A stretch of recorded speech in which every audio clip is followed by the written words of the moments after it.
Hey, bienvenidos a la Gaveta de Historias. El tema del día de hoy tratará acerca del descubrimiento de América. Oye, profe, no se pase, pea. Ustedes dicen que descubrieron, pero, o sea, ellos no descubrieron nada porque ya había gente viviendo ahí, pero, o sea, ¿cómo es, pe? No sé. No me digas mentiras, pe, profe. Si vamos a considerar que descubrir significa mostrar algo que se encontraba escondido o ignorado y manifestarlo, entonces está bien utilizada la palabra descubrimiento. Es tal y como lo que pasaría si descubriésemos el planeta Melmac, donde vivió Alf. O sea, el descubrimiento es para nosotros, su relevancia es para nosotros, aunque para los melmacianos no es así, porque llevan generaciones viviendo allí. Pero ¿fue descubrimiento o invasión y saqueo? Pues en este video no tendrás esa respuesta, pero en los siguientes videos que tratarán acerca de la presencia española en América, te ayudaré a que puedas sacar tus propias conclusiones, con el menor apasionamiento y con mayor objetividad posible.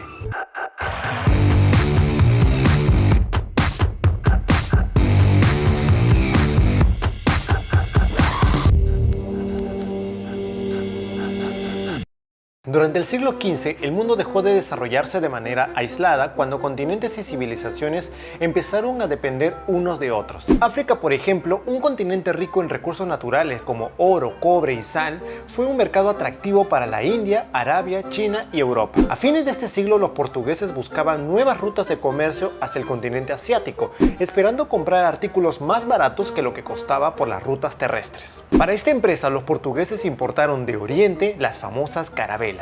Estas tenían la característica de ser más largas y angostas que otras embarcaciones. Tenían grandes bodegas para contener la carga necesaria en viajes largos y en ellas los marinos se orientaban con mapas, astrolabios y la instrucción recibida en la Escuela Gremial de Sagres, gracias a Enrique el Navegante. Y cuando escuchamos la palabra carabela se nos viene a la mente a la Niña, la Pinta y la Santa María, aunque una de ellas, según algunas fuentes, no era una carabela. La Niña recibió ese nombre por su armador Juan Niño, aunque el nombre de la Niña no fue su denominación original. Existía en ese entonces la costumbre castellana de colocar a los barcos el nombre de alguna temática religiosa, como la de un santo, para implorar su protección. En Moguer, que fue la ciudad donde fue construida esta carabela, había un monasterio dedicado a Santa Clara, de ahí el nombre que le pusieron a esta embarcación. Pero como ya te mencioné que el armador fue Juan Niño, los marinos se referían a ella como la Niña. Fue utilizada para el primer y el segundo viaje de Colón. Tenía aproximadamente 19,5 metros de eslora, 5,2 metros de manga, pesaba 50 toneladas y fue capitaneada por Vicente Yáñez Pinzón. La Pinta probablemente también recibió el nombre de algún santo. El apelativo de Pinta posiblemente vino por el hecho que estaba pintada de vistosos colores y por eso le decían la Pinta,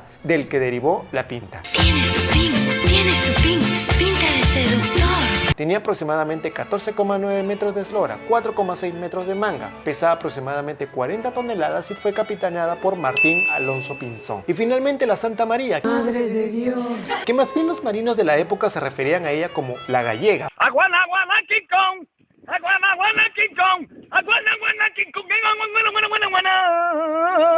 Por haber sido construida en la ciudad de Galicia y era propiedad del cartógrafo y marino al servicio de los reyes católicos, Juan de la Cosa. Esta no era una carabela, sino una nao, ya que tenía como característica ser más grande y pesada, con 23,6 metros de eslora, 7,6 metros de manga y podía cargar hasta 200 toneladas, lo que le hacía más lenta, con una velocidad de hasta 4 nudos. Esta era capitaneada por Cristóbal Colón. Colón será quien pasará a la posteridad por haber dado a conocer al mundo la existencia de un nuevo continente, aunque él no lo haya creído así. Nació en la ciudad italiana de Génova en 1451. Desde muy joven desarrolló la habilidad de ser navegante al servicio de otros nobles. Años más tarde radicó en Portugal, donde contrajo matrimonio y bajo la influencia de su suegro empezó a demostrar mayor interés por los aspectos geográficos de navegación e imaginar una nueva ruta para llegar a los reinos de Oriente. Las diversas lecturas de la época le dieron a Colón la teoría que navegando hacia Occidente se encontraría con las tierras del Gran Khan en pocos días, ya que según algunas de estas fuentes que él leía, afirmaban que Asia era más grande de lo que es en realidad y que por lo tanto la distancia entre este continente y Europa era muy corta, aproximadamente 3.700 kilómetros, cuando en realidad es de más o menos 19.630 kilómetros. Ya por el año de 1484 expuso su plan de navegar hasta Catay y Zipango, es decir, China y Japón respectivamente, por el Atlántico a la corte portuguesa. Sin embargo, su propuesta fue rechazada. te ha rechazado mi corazón.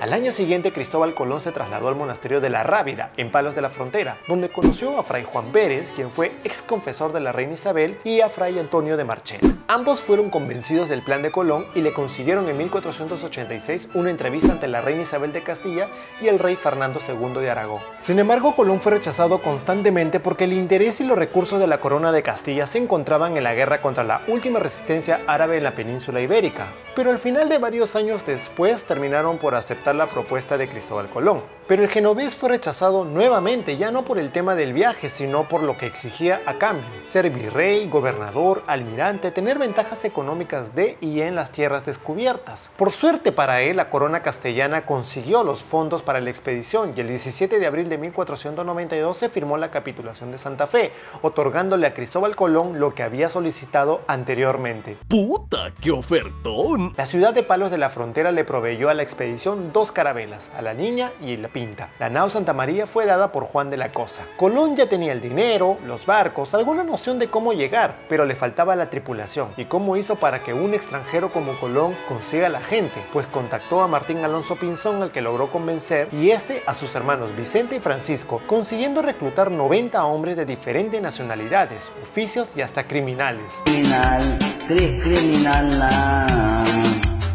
Las naves partieron de Palos de la Frontera el 3 de agosto de 1492. En una semana llegaron a las Islas Canarias para hacer reparaciones de último momento y cambiarle las velas a la Pinta. Con esto se convirtió en la nave más rápida. No lograron ver nada en 33 días hasta que Juan Rodríguez Bermejo, el llamado Rodrigo de Triana, en la madrugada del 12 de octubre logró divisar tierra. Era la isla Guananí, que el almirante llamó San Salvador. Esta isla estaba habitada por los taínos e intercambiaron objetos y los primeros gestos. Fue un encuentro pacífico, pero que lamentablemente eso duraría poco. En su búsqueda de Zipanguicatay, Colón encontró las islas de Cuba, que él llamará Juana, y arribaron después a Haití, bautizada como la Española. Viva España, viva el rey, viva el orden y la ley. En la madrugada del 25 de diciembre, la Santa María encalló en un banco de coral y con sus restos se construyó el Fuerte Navidad, defendido por los 40 hombres de esta nao. La Niña y la Pinta regresaron a España y tras un accidentado viaje lleno de tormentas, encallar en costas portuguesas, el hecho que Colón esté en prisión y ser entrevistado por el rey portugués para ser informado de lo descubierto,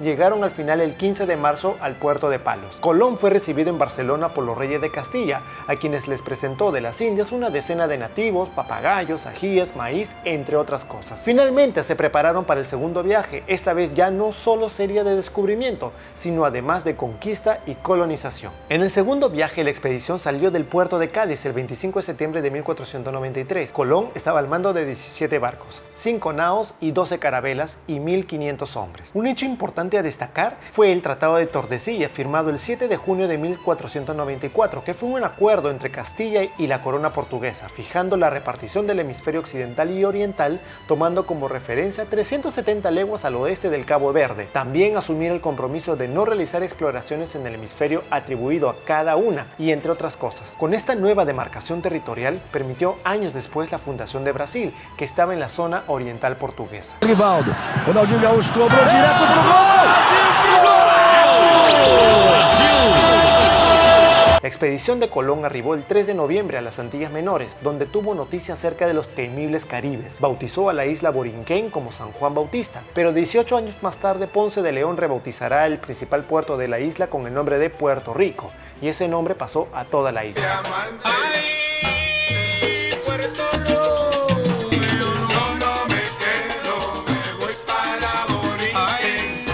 Llegaron al Fuerte Navidad, pero lo encontraron destruido y sus hombres muertos. La causa: estos corderitos se dedicaron al pillaje y a secuestrar a las mujeres. La consecuencia: Caonabo, un cacique caribe cansado de la situación, defendió sus tierras y arrasó con los invasores. Colón fundó un nuevo asentamiento, la Isabela, instaló un municipio y un consejo de gobierno. Cuando hallaron minas de oro al sur de la isla, abandonaron el lugar y fundaron la ciudad de Santo Domingo. Continuaron su búsqueda por tierras asiáticas, fueron a Cuba y luego llegaron a Jamaica. Y el 10 de marzo de 1496 estaban marchaban de regreso a España con 400 esclavos a bordo de la Niña y la India. Este último barco fue el primero que se construyó en tierras americanas. El 30 de mayo de 1498 partió Colón con 6 navíos y 226 personas. Salió con dirección al sur y avistaron tierra el 31 de julio. Eran las Islas Trinidad al norte de la actual Venezuela. El 3 de agosto pisó tierra firme. Se embarcó nuevamente hacia la isla Paraguachoa, rebautizada como Isla Asunción, pero al año siguiente le cambiaron el nombre por Isla Margarita. Cuando parte para la Española, lo sorprende la rebelión de Francisco Roldán contra la autoridad del hermano de Cristóbal, Bartolomé Colón. Enterado de la situación en la que se encontraba la isla, la corona española envió a un juez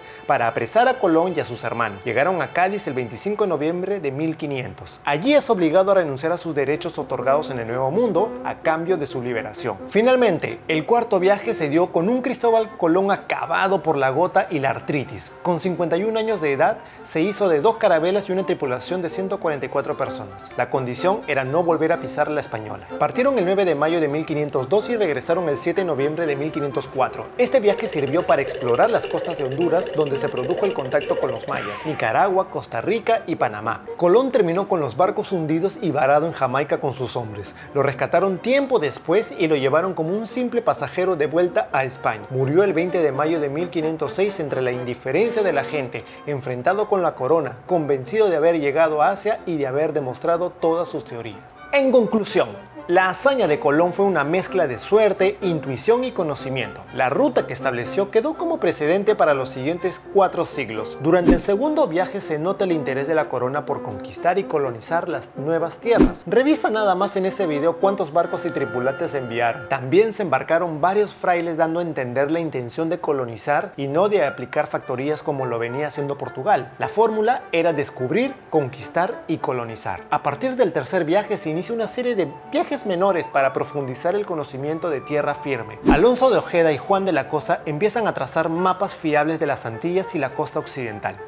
Cabral llega al sur de Brasil. Vasco Núñez de Balboa consiguió atravesar el istmo de Panamá y contempló el Mar del Sur, el Pacífico. En 1519, Fernando de Magallanes, con 5 naves y 237 hombres, intentó dar la vuelta al continente para encontrar el camino definitivo a las Indias. Solo sobrevivió una nave, al mando de Sebastián Elcano, y 19 supervivientes, quienes lograron la hazaña de dar la vuelta al mundo. Mientras pasaba todo esto, las Antillas era explotada y la población arawak de Santo Domingo diezmada progresivamente a raíz de la explotación de oro y por las enfermedades traídas de Europa. Al agotarse las vetas de oro, arribaron a la península de Yucatán y a las costas de México. Cuba, Santo Domingo y Puerto Rico serán la base de operaciones para las exploraciones y conquistas de México y Perú. Espero que este video te haya servido. Dale pulgar arriba. Si tienes algún tema de tu interés, déjalo en la parte de los comentarios que yo lo voy a leer. Sígueme en Twitter también, que también tengo Twitter. Y nos vemos en una próxima Gaveta de Historias. Adiós.